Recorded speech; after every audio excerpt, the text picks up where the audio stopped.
When Brenda torched my cornfield, she walked straight into the trap I'd been setting for 6 weeks. The smell of burning corn filled the night air.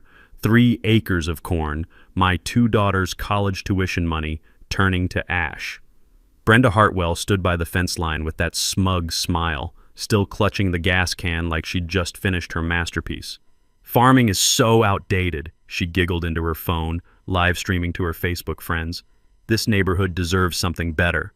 Then the sirens started wailing, getting closer, getting louder. Brenda's smile vanished when she realized those fire trucks weren't heading somewhere else. Because what this psycho didn't know, I'd been expecting her to pull exactly this stunt. What would you do if your HOA neighbor burned down your kid's future for Facebook likes? Tell me where you're watching from. Let me back up and tell you how this whole nightmare started. My name's Charlie Fieldstone, and I'm a 3rd-generation corn farmer on 8 acres in rural Ohio. My grandfather bought this land back in 1953 for $300 and a handshake. Back then, it was nothing but cornfields far as you could see. Fast forward 70 years, and I'm surrounded by McMansions with names like Whispering Oaks Estates. The irony? Not a single oak tree left. And the only heritage around here is my family's farm that these people treat like dog crap on their designer shoes. My wife Denise teaches 3rd grade. Twin daughters, Sarah and Emma, both 18 and college-bound. Sarah wants to be a vet, Emma's going for engineering. College costs $30,000 each. You know what pays for that? My corn harvest. Every damn kernel. The sweet smell of corn tassels in late summer used to be my favorite thing. Now it just reminds me of everything I almost lost to one psychotic real estate agent. Enter Brenda Hartwell, 48, HOA president and part-time house flipper. She moved into the biggest McMansion 3 years ago, vinyl siding, fake shutters, garage bigger than my barn. Her backyard butts against my property line, separated by my grandfather's weathered oak fence. Last spring, she shows up at my door with a clipboard and that dead-eyed realtor smile. "Hi, neighbor." "We've had complaints about your farm equipment being visible from the street." I looked at my 1960 John Deere sitting exactly where it belonged. "Lady, that tractor's been there longer than your whole subdivision." The smile turned predatory. "Several residents say it's killing property values. My clients are concerned about the rural aesthetic. Here's the kicker: my farm predates their HOA by 40 years. I'm not even in their jurisdiction. But try explaining that to someone whose biggest crisis is mismatched mailboxes." "This is a working farm," I said. "The equipment stays." "Mr. Fieldstone." Her voice went ice cold. "Being a good neighbor means considering how your choices affect others. I'd hate for this to become unpleasant."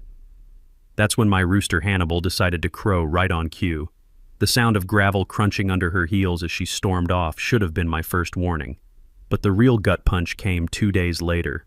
I'm out checking irrigation lines when I hear voices by the fence. Brenda's there with some slick guy in a $1,000 suit, pointing at my cornfield like she's already planning the street names. 8 acres, perfect for luxury townhomes, she's saying. "The farming situation is temporary." The suit nods, taking notes. "Timeline for vacant possession? 6 months max. These old farmers always cave when you apply the right pressure." My blood turned to ice water. This wasn't about property values or community standards. This was about commission checks and development deals. She was already selling my land that wasn't even for sale. I ducked behind my grandfather's old tool shed, heart pounding like I was back in Afghanistan. The rough bark of that century-old oak tree felt solid under my palm, but everything else suddenly felt fragile. That night, I called Jake Thornfield, agricultural lawyer and old Army buddy. "Jake, hypothetically, what happens if someone tries to harass a farmer off his land for development?" "Nothing hypothetical about it, Marcus. Happens all the time. Document everything." "And Marcus? Watch your 6. As I hung up, Denise came out with 2 beers. "Everything okay?" I looked across my land corn stalks rustling in the evening breeze, same sound my grandfather heard every summer. "Honey, I think we're about to find out just how far people will go for money." The next morning, I found my irrigation hose had been slashed in 3 places. Game on, Brenda.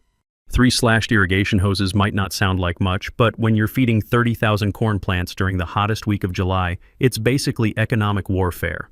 I spent my morning splicing rubber in 100-degree heat, the metallic taste of anger coating my tongue. I didn't have to wait long for round two. Tuesday afternoon, I'm checking corn stalks when this White County truck rumbles up my gravel drive.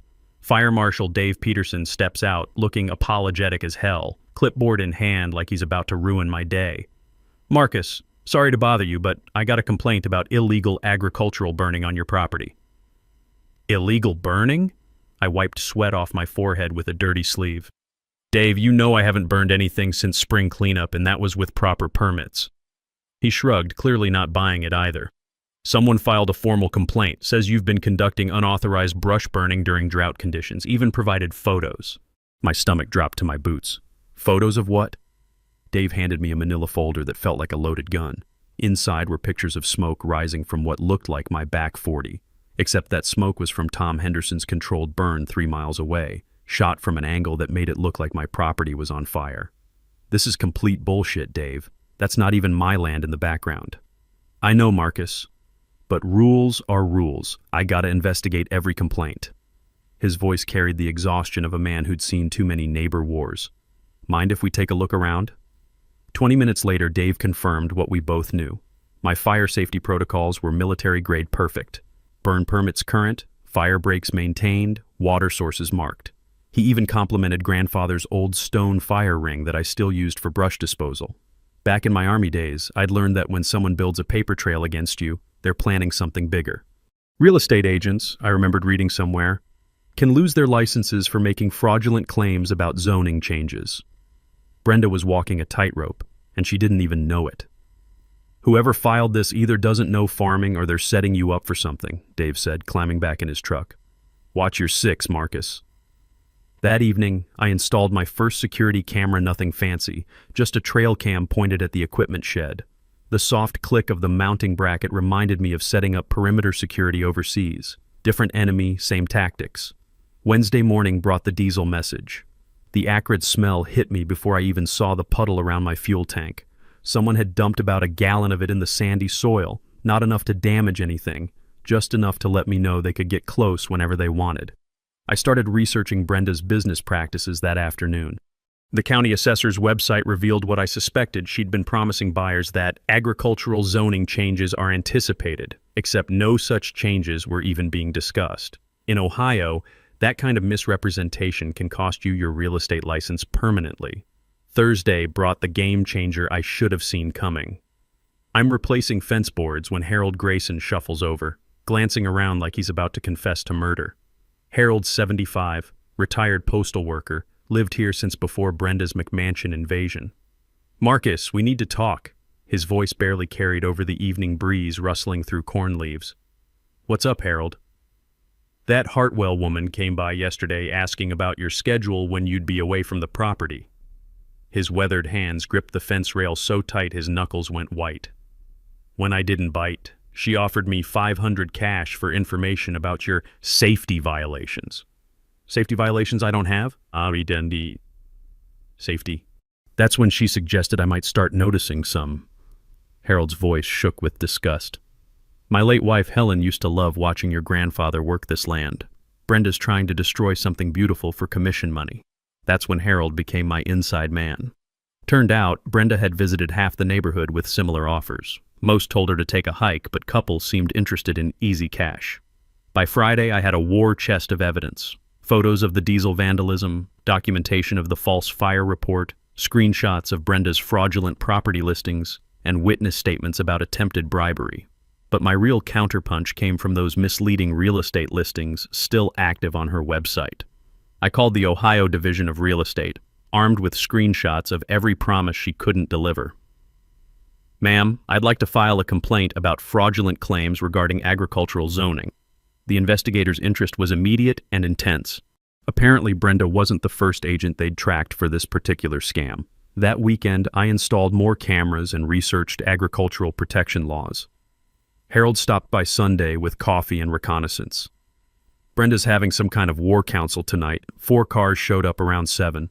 The sound of multiple engines in her driveway carried across the still evening air. Through my kitchen window, I watched shadows moving behind her curtains. Let the games begin, Brenda.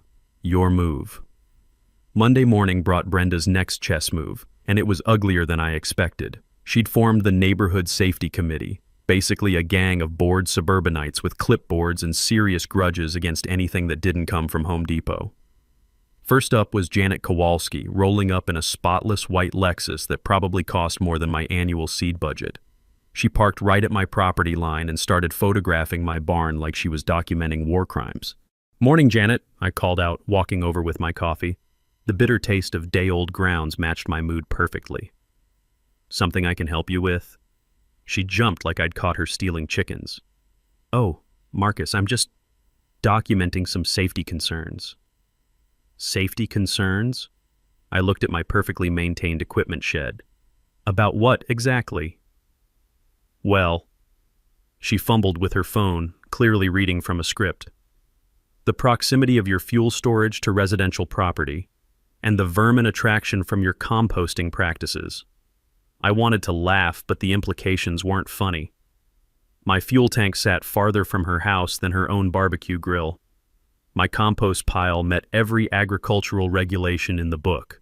"Janet, you've lived here, 6 months? My family's been following safety codes since before your subdivision existed." The guilty flush creeping up her neck told me everything. Brenda had fed her lines, and she was just a desperate actress trying to earn her $50. Over the next week, committee members took shifts harassing me. Tuesday brought Martin Cruz, documenting dust concerns while my corn swayed silently in the breeze.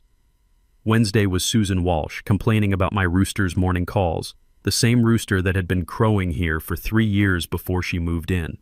By Friday, they were demanding I install expensive privacy fencing to hide my unsightly agricultural operations. The sweet smell of sawdust filled the air as I repaired actual fence damage Saturday morning. That's when Harold shuffled over with his typical nervous glances, carrying intelligence that would change everything. "Marcus, we need to talk." His voice barely carried over the rustling corn leaves. "Found out something about your committee friends." I set down my hammer. "I'm listening." Harold pulled out a folded newspaper clipping, his weathered hands shaking slightly. "Did some digging on those people.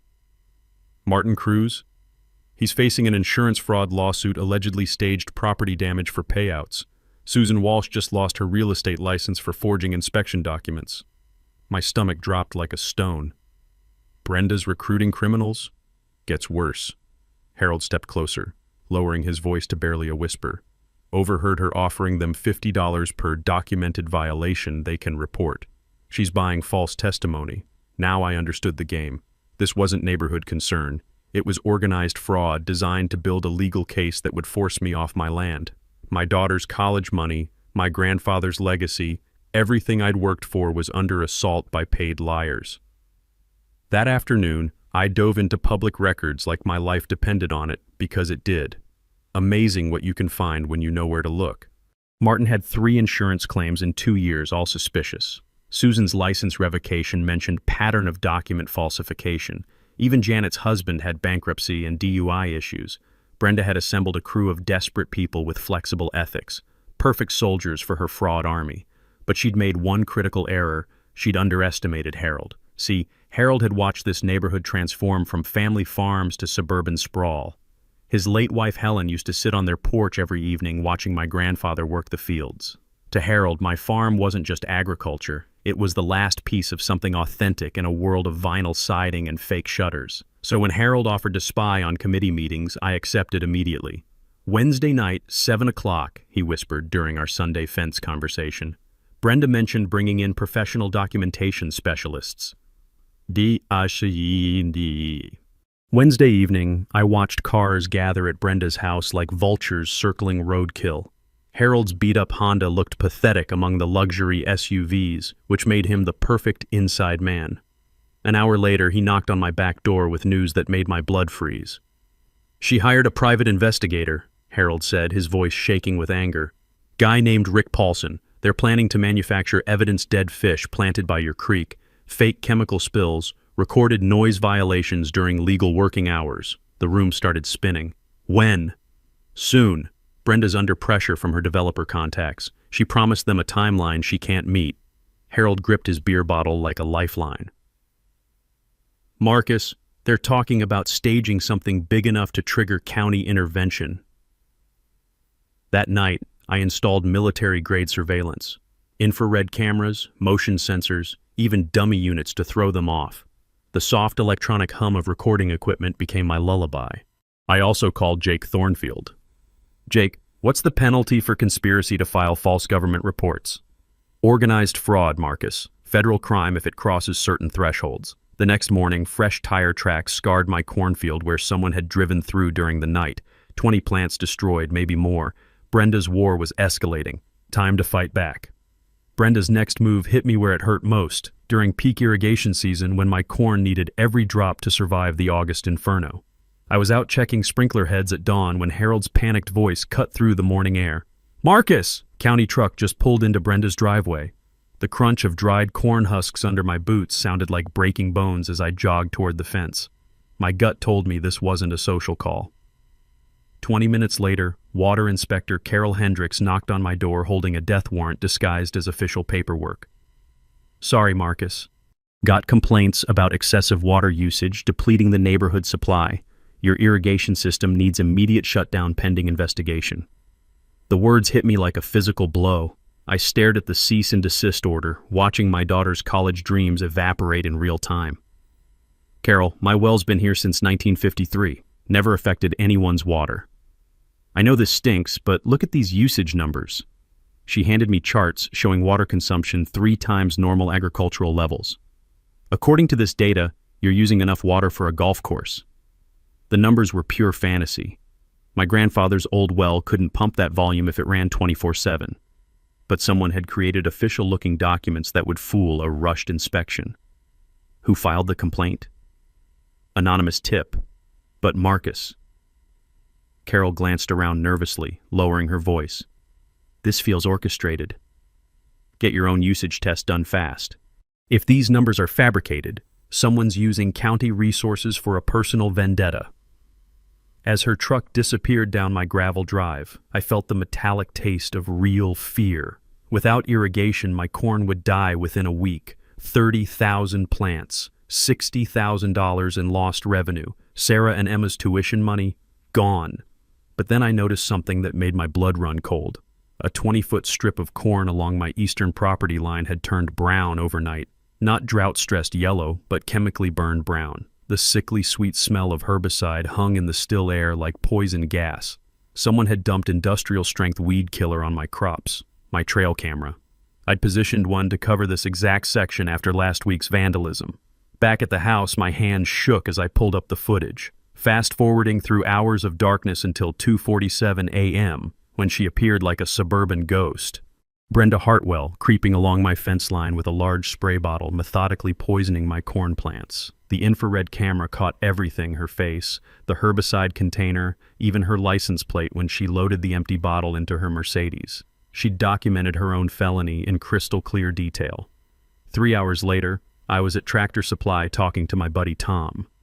Their parking lot security camera had captured Brenda purchasing 2 gallons of Roundup concentrate the previous evening. Cash transaction, but her face was unmistakable under the sodium lights. I had her cold on agricultural vandalism, criminal trespassing, and crop destruction. In Ohio, destroying someone's crops is a felony carrying up to 5 years in prison. But something told me this was just the opening salvo. That evening, Harold shuffled over with intelligence that explained Brenda's desperation. She's in deep trouble, he whispered, glancing around like enemy agents might be listening. Overheard her screaming at someone on the phone about development timelines. Apparently her broker contract has penalty clauses. What kind of penalties? $50,000 forfeiture if the land isn't available by October 1st, plus she loses the commission. Harold's weathered face looked haunted. Marcus, she's borrowed against that expected money. If this deal collapses, she faces bankruptcy. The pieces clicked into place like rifle rounds chambering. Brenda wasn't just harassing me, she was fighting for her financial survival. Public records showed her development deal with Midwest Corporation promised a $168,000 commission for delivering my 8 acres vacant and ready for development. She'd been spending money she didn't have, banking on stealing my land through fraud and intimidation. Now she was trapped between criminal prosecution and personal ruin. That night, I hired an independent hydrologist to test my actual water usage. Cost me $400 I couldn't spare, but the results were devastating to Brenda's case. My consumption was 40% below agricultural averages. The county data was complete fiction. I also upgraded my security system with heat-sensitive cameras and motion detectors. If Brenda wanted to escalate to arson or sabotage, I'd capture every criminal act in admissible detail. But the real revelation came when I researched agricultural protection laws online. Farmers have special legal protections against harassment campaigns designed to force land sales. Back in the 1980s, corporate developers used similar tactics against family farms until Congress passed the Agricultural Land Protection Act. The law was specifically designed to stop exactly what Brenda was doing. As I sat in my kitchen that night, watching sprinklers water perfect suburban lawns while my corn slowly died, I realized something important. Brenda had made a fatal error. She'd declared war on someone who understood both agriculture and military strategy. The sweet evening air carried the sound of her desperation, and I could almost smell her fear mixing with the herbicide residue. Time to show her what a real counterattack looked like. The bombshell that changed everything came on a Tuesday evening when Harold appeared at my fence line looking like he'd seen a ghost. His weathered hands gripped the rail so tight his knuckles had gone white. "Marcus, we need to talk. Now." His voice carried a tremor I'd never heard before. "What I discovered tonight, it changes everything." I dropped my wrench, the metallic clang echoing off the barn wall. Harold had never looked this shaken, not even when his wife passed last spring. What happened? Stayed after yesterday's committee meeting, hid in Brenda's garage when everyone left. Harold's breathing was shallow, rapid. "What I overheard, Jesus, Marcus. She's not trying to force you out for property values." My stomach dropped. "Then what?" "She's already got a development deal. $2.8 million for your 8 acres. The words hit me like physical blows. 32 luxury townhomes, starting at $400,000 each. The world tilted sideways. My grandfather's land, 3 generations of sweat and sacrifice, reduced to suburban sprawl for rich people who probably thought corn came from cans. That's impossible. This is agricultural land." "Not anymore. It isn't." Harold pulled out his ancient flip phone with shaking fingers. I recorded part of their conversation. You need to hear this. The audio was scratchy, but Brenda's voice cut through clear as a death sentence. "Jim, I guarantee vacant possession by October 1st. The agricultural situation is temporary. Farmers always cave under enough pressure. I've orchestrated this before." A gravelly male voice responded. "Brenda, if this timeline slips, we're talking $50,000 in penalty clauses. Plus you forfeit the commission. Can you absolutely deliver? Trust me. I've got county officials building harassment cases, neighbors documenting fake violations, and if necessary..." Her voice dropped to a whisper that made my skin crawl. "Well, farm accidents happen all the time." The recording ended, but the threat hung in the air like smoke from a house fire. Harold's face had gone pale as winter wheat. "Marcus, she's talking about hurting you." I felt that familiar combat alertness flooding my system, the hyper-awareness that kept soldiers alive when death was hunting them. "Harold, you just handed me evidence of criminal conspiracy and implied violence. This isn't harassment anymore, it's organized crime." "Gets worse." Harold's voice cracked. "She's borrowed against that commission money. Second mortgage, new Mercedes, paid for her daughter's wedding. If this deal collapses, she faces bankruptcy." Now I understood the escalation, the desperation, the increasingly dangerous tactics. Brenda wasn't just greedy, she was trapped. And cornered animals were the most lethal. But here's where 20 years of military strategy kicked in. When your enemy reveals their true objective, you don't just defend, you destroy their operational foundation. That night, I researched agricultural easements until my eyes burned from screen glare. Discovered that farmers can file conservation easements that legally protect land from development forever. The process takes 30 days, but once approved, the property becomes untouchable. Even better? The state pays substantial tax benefits to encourage agricultural preservation. Brenda's development dream could become legally impossible with the right paperwork. Dawn found me at the county courthouse with a stack of forms and a $500 filing fee. By noon, my 8 acres were officially protected under Ohio's Agricultural Land Preservation Program. Forever. The beauty of it? Even if Brenda somehow forced me to sell, no developer could touch the land. Her $2.8 million deal had just become worthless paper. But I kept this information locked down tight. Sometimes, the best weapon is the one your enemy doesn't see coming. Let Brenda keep escalating, keep committing crimes, keep building evidence of her own conspiracy. Because when this war reached its climax and Harold's recording guaranteed it would, I wanted her buried so deep she'd never threaten another farmer. The power dynamic had just shifted seismically in my favor. Time to let Brenda dig her own grave.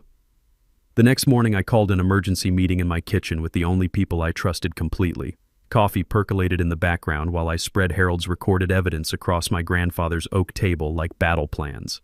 "All right, team," I said, looking at the faces around me. "Time to stop playing defense." Denise sat with her laptop open, legal research tabs filling the screen. Over the past month, she'd transformed from worried wife into full-time legal investigator, and frankly, she was better at it than most lawyers I knew. "I've been digging into agricultural protection laws all night. Marcus, what you filed yesterday was brilliant, but we need to go bigger." Harold perched nervously on the edge of his chair, still processing his role as our inside intelligence source. "Brenda's planning something for this weekend." Committee meeting got moved up, and she mentioned bringing in professional documentation services. Professional documentation services? I raised an eyebrow. That private investigator she hired, Rick Paulson. Apparently he specializes in manufacturing evidence for civil cases. Deputy Sheriff Rodriguez, my old army buddy, leaned back in his chair with that calculating look I remembered from Afghanistan. "Manufacturing evidence for civil cases is federal fraud, Marcus. If we can prove conspiracy, this becomes a RICO case. That's when I knew we had them." See, back in the 80s, Congress passed the Racketeer Influenced and Corrupt Organizations Act specifically to target organized crime. Most people think RICO only applies to mob bosses, but it covers any pattern of coordinated illegal activity for financial gain. Brenda's harassment campaign, her hired committee, her paid investigator, that was textbook racketeering. "Here's what we're going to do," I said, pulling out a legal pad. "Jake Thornfield is driving down from Columbus this afternoon. He's handled 3 agricultural fraud cases this year, and one of them involved RICO charges." Denise looked up from her research. "I found precedent cases where developers use similar harassment tactics. In 2 instances, the farmers won civil judgments over $500,000. $500,000? Harold's eyes went wide. "Punitive damages for organized harassment, intentional infliction of emotional distress, and tortious interference with business operations," Denise explained. "I'd married a school teacher, but somewhere along the way, she'd become a legal researcher who could quote case law like scripture. The real genius of our strategy came from combining multiple legal approaches: criminal charges through the sheriff's department, civil lawsuit through Jake, and regulatory complaints through 3 different state agencies. We'd hit Brenda from so many directions she wouldn't know which fire to fight first." "What about the agricultural easement?" Rodriguez asked. "That's our nuclear option," I grinned. "She doesn't know yet that her development deal is already dead. Let her keep committing crimes while chasing a payoff that no longer exists." Jake Thornfield arrived that afternoon looking like he'd stepped out of a John Grisham novel rumpled suit, briefcase held together with duct tape, and the predatory smile of a lawyer who smelled blood in the water. "Marcus, this is beautiful," he said, reviewing Harold's recording. "Criminal conspiracy, real estate fraud, agricultural harassment. I can file civil charges tomorrow and have her assets frozen pending investigation." "What about the development company?" "Oh, they're screwed too. Conspiracy to defraud a property owner, bribery of public officials, RICO violations if we can prove pattern and practice." Jake's eyes lit up like Christmas morning. "I've been waiting my whole career for a case this clean." That evening, we laid out our coordinated attack plan. Rodriguez would file criminal complaints with the state attorney general's office. Jake would initiate civil proceedings for damages and injunctive relief. Denise would submit regulatory complaints to the Real Estate Licensing Board, Water Management Department, and Agricultural Protection Agency. "What about evidence collection?" Harold asked. "Keep doing what you're doing," I told him, "but from now on, everything gets documented. I've got enough cameras around this property to film a Hollywood movie." The sweet smell of evening corn pollen drifted through the kitchen window as we finalized our strategy. It reminded me why this fight mattered, not just for my family's financial future, but for every farmer facing harassment from developers who saw agricultural land as nothing more than potential profit. Jake stood to leave, stuffing papers into his battered briefcase. "Marcus, Within 48 hours, Brenda Hartwell is going to discover that her little real estate scheme just became the worst decision of her life. "What's our timeline?" Denise asked. "Fast. Her development contract expires October 1st, which gives us 6 weeks to completely destroy her conspiracy." Jake's predatory smile returned. "By the time we're finished, she'll be lucky if she can get a job selling magazine subscriptions." As our war council disbanded, I felt something I hadn't experienced in months: confidence. We had evidence, legal representation, criminal charges pending, and a coordinated strategy that would hit Brenda from multiple directions simultaneously. But most importantly, we had the moral high ground and the law on our side. Time to show this suburban Karen what happened when you declared war on the wrong farmer. Brenda's desperation reached a whole new level that weekend when she realized time was running out. Her development contract deadline was approaching fast, and she still had one major obstacle standing between her and that $168,000 commission: me. Saturday morning brought the first sign of how far she was willing to go. I walked out to start my combine harvester and immediately smelled something wrong. The sickly sweet scent of contaminated fuel. Someone had dumped about 5 pounds of sugar into my gas tank overnight. Now, here's something most people don't know. Sugar doesn't actually ruin engines the way movies suggest, but it does create a crystalline sludge that clogs fuel filters and makes equipment run like garbage. Whoever did this knew enough about sabotage to cause maximum inconvenience without triggering insurance fraud investigations. Thanks to my upgraded security system, I had crystal clear footage of Brenda creeping around my equipment shed at 3 a.m. with a bag of granulated sugar in a funnel. She'd even brought a flashlight, helpfully illuminating her face for the cameras. But the sugar trick was just the opening move.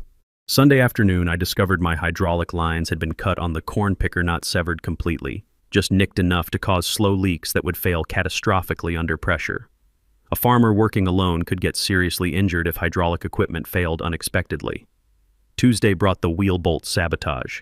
Someone had loosened the lug nuts on my farm trailer just enough to create dangerous wobbling at highway speeds. If I'd been hauling corn to market and those wheels came off on Route 33, I could have killed someone. Each incident was documented in high-definition detail by my surveillance network. Brenda's face, her license plate, even audio of her muttering complaints about stubborn farmers while she committed felonies on my property. But the real escalation came Thursday when I caught her trying to steal my irrigation pump motor. The diesel engine that powered my water system was worth about $3,000, but more importantly, losing it during drought season would kill my entire crop within days. I'd been expecting this move thanks to Harold's intelligence network. He'd overheard Brenda telling her hired investigator that equipment theft would force the farmer to abandon the property for financial reasons. So when my motion sensors detected movement near the pump house at 2 a.m., I was ready. I slipped out the back door and crept through my cornfield, using techniques I'd learned during night patrols in Afghanistan. The rustling corn stalks covered any sound of my approach, and the new moon meant visibility was nearly zero. Brenda was there with a truck and trailer, attempting to disconnect my pump motor with the help of some guy I didn't recognize, probably her hired muscle. They'd brought bolt cutters and a come-along winch, clearly planning to steal the entire assembly. I pulled out my phone and started recording, capturing clear audio of their conversation. "Just cut the mounting bolts," Brenda whispered. "Once his irrigation fails, he'll have to sell within a week." "What if he has insurance?" the guy asked. "Equipment theft isn't covered under agricultural policies unless it's specifically listed. This pump wasn't valuable enough to itemize." "Wrong on both counts, lady. My insurance covered theft of any farm equipment over $500, and I'd specifically added the pump motor after last year's countywide theft spree. But I let them continue working for another 10 minutes, documenting their criminal conspiracy in admissible detail. Then I called Rodriguez. "Sheriff's Department, this is Deputy Rodriguez." "Mike, it's Marcus. Got 2 people actively stealing equipment from my property right now. I'm recording everything. Stay back, Marcus. We'll be there in 5 minutes." The sound of approaching sirens sent Brenda and her accomplice scrambling. They abandoned their tools and fled in the truck, but not before my cameras captured the license plate and both faces clearly. Rodriguez arrived with backup and collected the evidence: bolt cutters with Brenda's fingerprints, the winch system they'd abandoned, and tire tracks matching her vehicle. More importantly, my video footage showed premeditated theft of agricultural equipment, a felony in Ohio carrying up to 5 years in prison. But Brenda's biggest mistake was involving a hired accomplice. The guy turned out to be Rick Paulson, her private investigator, who had priors for fraud and was definitely not licensed for equipment recovery operations. "Marcus, this just became a federal case," Rodriguez explained while processing the scene. "Conspiracy to commit theft across state lines, organized fraud, maybe even RICO violations." Friday morning brought the news I'd been waiting for. Harold shuffled over with intelligence that made everything click into place. "Brenda's completely panicked," he whispered. "Overheard her screaming at someone on the phone about the development deadline. Apparently, if she doesn't deliver your land by October 1st, she owes the developers $50,000 in penalties." "How long until October 1st? Harold checked his calendar. 18 days. 18 days until Brenda faced financial ruin. 18 days of a cornered predator with nothing left to lose. The sharp smell of hydraulic fluid still lingered around my equipment, reminding me that this war was far from over. Brenda had crossed the line from harassment to violent sabotage. Time to finish this before someone got seriously hurt.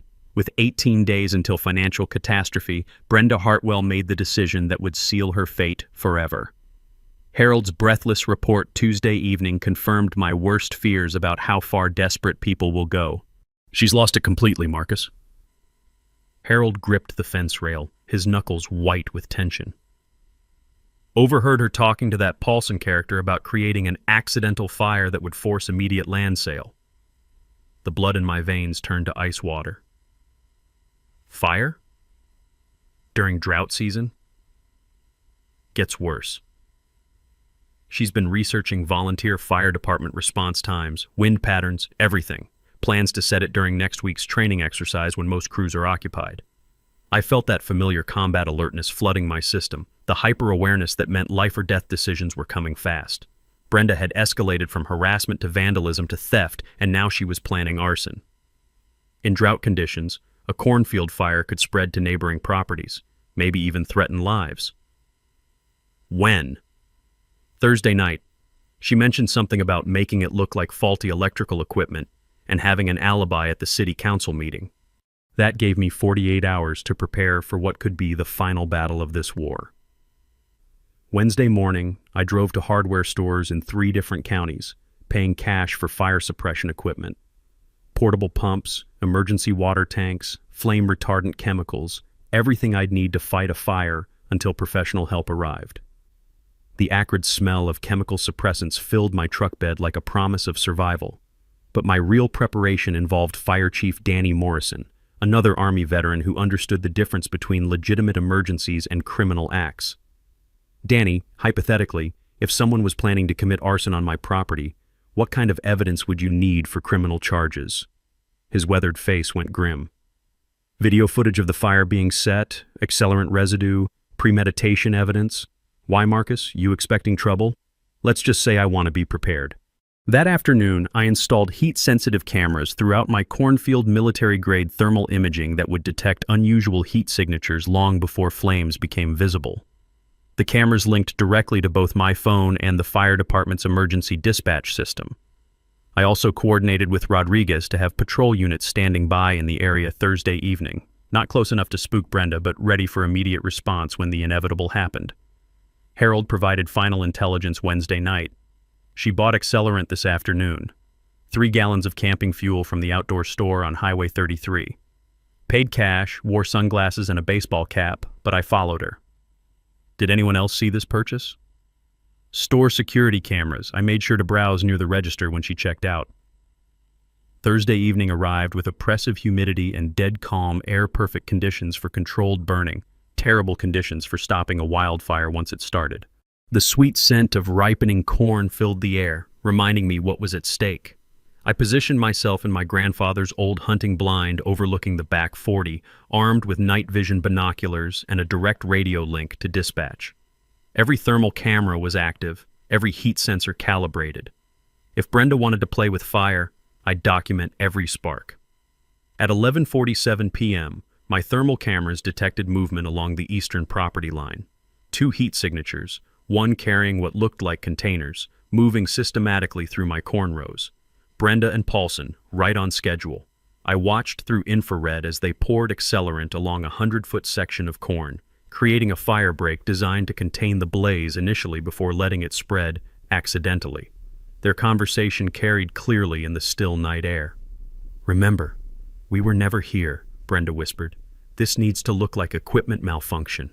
"What about insurance investigations?" Paulson asked, unscrewing another fuel container. "By the time investigators arrive, Charlie will be so desperate to sell that he'll accept any offer. Farmers always cave when they lose a crop." They were committing felony arson while discussing real estate fraud, documenting their own criminal conspiracy in admissible detail. At 11:52 p.m., Brenda flicked her lighter. The corn ignited instantly, accelerant-fueled flames racing along the pre-soaked line like liquid fire. Within seconds, the blaze was visible from space, orange light dancing against the night sky like some hellish celebration. That's when my thermal cameras triggered automatic alerts to fire dispatch, sheriff's department, and my personal phone simultaneously. I'd programmed the system to send GPS coordinates, live video feeds, and emergency response codes the moment unusual heat was detected. Fire trucks were rolling within 90 seconds record response time that caught Brenda completely off guard. I watched her panic as sirens wailed in the distance, getting closer by the second. She and Paulson tried to flee, but their escape route led directly past responding emergency vehicles. The expression on Brenda's face when Fire Chief Morrison stepped out of the lead truck, illuminated by flames she'd set, was pure terror mixed with the dawning realization that she'd been caught red-handed committing arson. "Ma'am, step away from the fire line. You're under arrest." The crackling flames provided a fitting soundtrack to the end of Brenda Hartwell's criminal career. Game over. The irony was perfect. Brenda's arson happened on the same night as the monthly city council meeting, where half the town was gathered to discuss the proposed agricultural protection ordinance. She'd planned to use the meeting as her alibi, never imagining it would become the venue for her very public downfall. I was sitting in the back row of the packed council chambers when Fire Chief Morrison's radio crackled to life at 11:54 p.m. Code red, agricultural fire on Fieldstone property, multiple units responding, possible arson in progress. The room erupted. 30 people started talking at once, council members demanding updates, residents asking if their properties were threatened. Mayor Williams called for order, but you could smell the panic in the air like smoke. That's when Brenda Hartwell made her fatal mistake. She was sitting 3 rows ahead of me, and when Morrison's radio announced the fire, she turned around with this satisfied little smile like she was enjoying a private joke. For just a moment, her mask slipped completely, revealing the predator underneath. But her expression changed real quick when Morrison got his second radio update. "Chief, we've got the arsonists in custody. 2 suspects arrested at scene with accelerant containers, fire contained to planned burn area." The blood drained from Brenda's face like someone had pulled a plug. She started gathering her purse, clearly planning to slip out before anyone connected her to the emergency. Too late. "Mrs. Hartwell," Morrison called out, his voice carrying across the silent chamber. "Mind staying put for a few minutes? Deputies are en route with some questions." You could have heard a pin drop. 40 pairs of eyes turned toward Brenda, who'd gone white as paper and started stammering about needing to check on her house. That's when I stood up and dropped the nuclear bomb that ended her criminal career forever. "Mr. Mayor, if I may address the council." My voice was steady, controlled, carrying the authority of someone who'd been preparing for this moment for weeks. "I have evidence relevant to tonight's arson that the community needs to hear." Mayor Williams nodded, recognizing me from years of town meetings. "The floor recognizes Charlie Fieldstone." I pulled out the folder containing months of documented evidence, Harold's recordings, surveillance footage, financial records proving Brenda's development conspiracy. The rustling papers sounded unnaturally loud in the dead silent chamber. "Ladies and gentlemen, what happened tonight wasn't random arson. It was the culmination of a 3-month criminal conspiracy designed to force me off my family's land for development profit." Brenda tried to interrupt, but Mayor Williams silenced her with a look that could freeze lava. I played Harold's recording first, Brenda's voice discussing the $2.8 million development deal, her borrowed commission money, her timeline pressures. Gasps echoed through the chamber as people realized they were hearing evidence of organized real estate fraud. "But here's the beautiful part," I continued, feeling the moment building like thunder before lightning. 3 weeks ago, I filed an agricultural conservation easement on my property. That land is now legally protected from development forever. The silence stretched like a held breath. Then, Harold stood up from his seat near the front. "I've been Brenda's inside source for months," he announced, his voice shaking but determined. Everything Charlie just said is true. She hired criminals to harass him, bribed neighbors for false testimony, and tonight she tried to burn down his crops to force a land sale. That's when Deputy Rodriguez walked through the chamber doors with backup officers, still smelling like smoke and looking grim as death. Brenda Hartwell, you're under arrest for felony arson, conspiracy to commit fraud, criminal harassment, and about 6 other charges we're still sorting through. He pulled out handcuffs while the entire town watched. You have the right to remain silent, though honestly you've already said plenty on tape. The room exploded into chaos. Council members demanding explanations, residents asking how they'd missed a criminal conspiracy happening in their neighborhood, reporters from the local paper frantically taking notes. But the real mic drop moment came when Jake Thornfield stepped forward with a folder thick as a phone book. For the record, Mrs. Hartwell, you're also facing federal RICO charges, civil damages in excess of $500,000, and permanent disbarment from real estate practice in Ohio. His predatory lawyer smile was beautiful to behold. Your development deal is void, your commission is forfeited, and your assets are frozen, pending investigation. Brenda's legs gave out. She collapsed into her chair like a deflated balloon, the reality of her situation finally hitting home. No development deal, no commission, no future, just criminal charges and financial ruin. As Rodriguez led her out in handcuffs, she passed right by my seat. For a moment, our eyes met, and I saw something I'd never expected. Genuine fear mixed with the dawning realization that she'd destroyed her own life for money she'd never see. Should have stuck to selling houses, Brenda, I said quietly as she passed. The last thing I heard before the chamber doors closed was her sobbing. Justice served, with the whole town as witnesses. 6 months later, I'm standing in my cornfield watching Sarah and Emma help with spring planting, and the transformation still takes my breath away. Not just the land, but everything this fight changed about who we are as a family. The legal carnage was beautiful to watch. Brenda pleaded guilty to felony arson, conspiracy, and real estate fraud, 2 years in prison, $50,000 in restitution, and a criminal record that'll follow her forever. Her private investigator, Rick Paulson, got 18 months and lost his license permanently. Midwest Development Corporation paid $75,000 to avoid federal prosecution, basically admitting they orchestrated the whole harassment campaign. But the real victory wasn't money. It was watching my daughters' faces when I told them college was fully funded.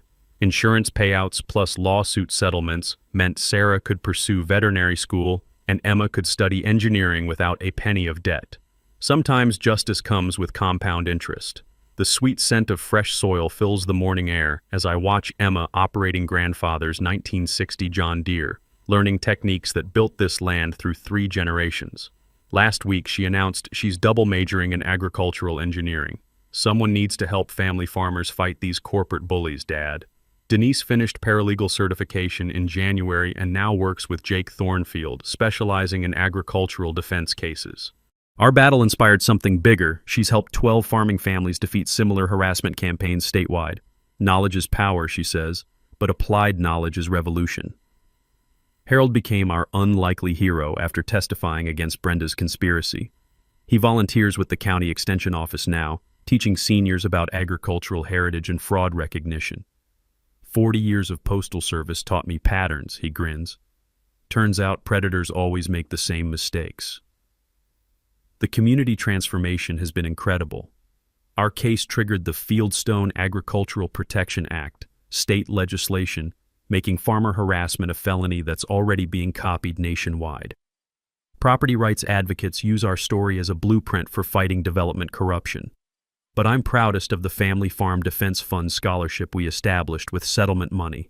Every year, we provide full college tuition for students studying agricultural law, environmental protection, or sustainable farming. This year's recipients include a ranch daughter fighting mining companies and an organic farmer who survived suburban encroachment.